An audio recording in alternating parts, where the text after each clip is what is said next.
Super കൺമണി സീരിയലിൻ്റെ ഏറ്റവും പുതിയ പ്രൊമോ റിവ്യൂയിലേക്ക് എല്ലാ കൂട്ടുകാർക്കും സ്വാഗതം. ധനലക്ഷ്മി മോഷ്ടിച്ച ആ കുറ്റം പാവം അമ്മായി, ഒന്നും അറിയാത്ത അമ്മായിയുടെ മേൽ ചാർത്തി കൊടുക്കാൻ ശ്രമിക്കുന്നതെല്ലാം മനോജ് മാറി എന്ന് കേൾക്കുന്നുണ്ടായിരുന്നു. ധനലക്ഷ്മിയുടെ ആ ശ്രമത്തിനെതിരെ പൊരുതുന്ന മനോജിനെയും കുത്തിക്കൊണ്ടാണ് ധനലക്ഷ്മി ഓരോ വാക്കുകളും പറയുന്നത്. ഈ വീട്ടിലെ ചിലരുടെ രക്തത്തിൽ അലിഞ്ഞു ചേർന്നിട്ടുള്ള കാര്യമാണ് മോഷണം.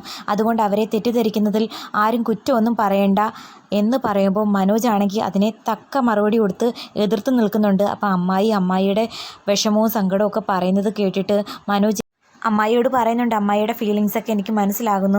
അമ്മായി ഈ കുറ്റം ചെയ്തിട്ടില്ലെന്നും എനിക്ക് വ്യക്തമായിട്ട് അറിയാം. അവൾ അമ്മായിയെ പ്രതി ചേർക്കാൻ ശ്രമിക്കുന്നതാ.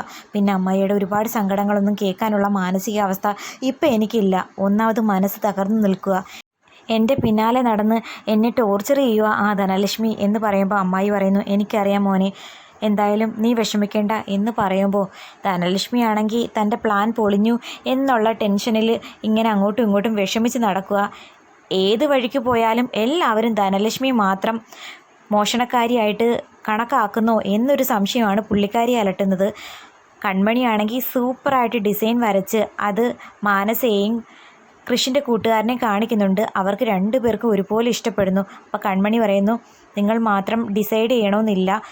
ജയമോഹൻ സാറ് പറഞ്ഞതുപോലെ എല്ലാവർക്കും ഇഷ്ടമാണോ ഇല്ലയോ എന്ന് ഗ്രൂപ്പ് ചർച്ചയ്ക്ക് വെക്കാം എന്ന് പറയുന്ന സമയത്ത് ഓഫീസിലെ ഒരു സ്റ്റാഫ് വന്ന് കൺമണിയെ വിളിക്കുന്നു. അത് മറ്റൊന്നിനും വേണ്ടിയിട്ടല്ല, നമ്മുടെ മാനസ ഒരു പണി ഒപ്പിച്ച് വെച്ചിട്ടുണ്ടല്ലോ. SN ഗ്രൂപ്പ് ഓഫ് കമ്പനിയുമായിട്ടുള്ള എല്ലാ പ്രോജക്റ്റും ക്യാൻസൽ ചെയ്യാൻ സ്റ്റാഫിനെ പറഞ്ഞു വിട്ട ദേവ്ജിയുടെ പിന്നാലെ മാനസ പോയി ആ സ്റ്റാഫിനോട് പറയുന്നുണ്ടായിരുന്നു, SN ഗ്രൂപ്പ് ഓഫ് കമ്പനിക്ക് പകരം തിരുവെങ്കടാചലം ഗ്രൂപ്പ് ഓഫ് കമ്പനിയുടെ സകല ഡീലിങ്സും അലികയായിട്ടുള്ള സകല കോണ്ടാക്റ്റും കളഞ്ഞേക്കാനാണ് പറഞ്ഞു കൊടുത്തിരിക്കുന്നത്. 2 റിങ്ങിൻ്റെ പേര് ആ പെൺകുട്ടി അതനുസരിക്കുകയും ചെയ്യുന്നു.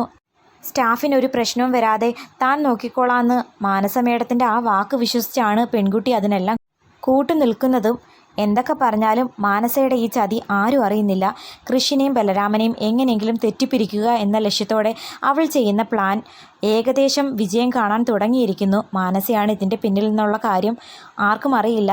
ഓഫീസിൽ നടന്ന കാര്യങ്ങളെല്ലാം കൺമണിയാണെങ്കിൽ കൃഷിനെ വിളിച്ചറിയിക്കുന്നു. അതായത് അലികയുടെ വളർച്ചയ്ക്ക് വളരെ ഉപകാരമായിട്ടുള്ള തിരുവെങ്കടാചലം ഗ്രൂപ്പ് ഓഫ് കമ്പനിയുമായിട്ടുള്ള എല്ലാ കോണ്ടാക്റ്റും ബലരാമൻ സാറ് ക്യാൻസൽ ചെയ്തു എന്നാണ് പറയുന്നത്.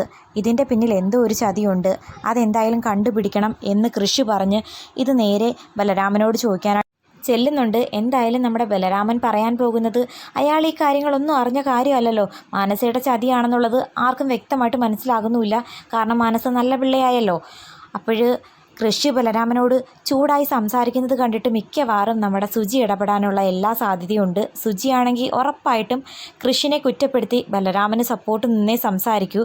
അതിനി കൃഷിൻ്റെ മനസ്സിൽ കൂടുതൽ വിഷമം ഉണ്ടാക്കുമോ ഇല്ലയോ എന്നൊക്കെ കാത്തിരുന്ന് കാണേണ്ട കാര്യമാണ്. അധികം താമസിക്കാതെ ധനലക്ഷ്മിയുടെയും അതുപോലെ മാനസയുടെയും ചതി എല്ലാവരും തിരിച്ചറിയട്ടെ എന്ന് പ്രതീക്ഷിക്കാം.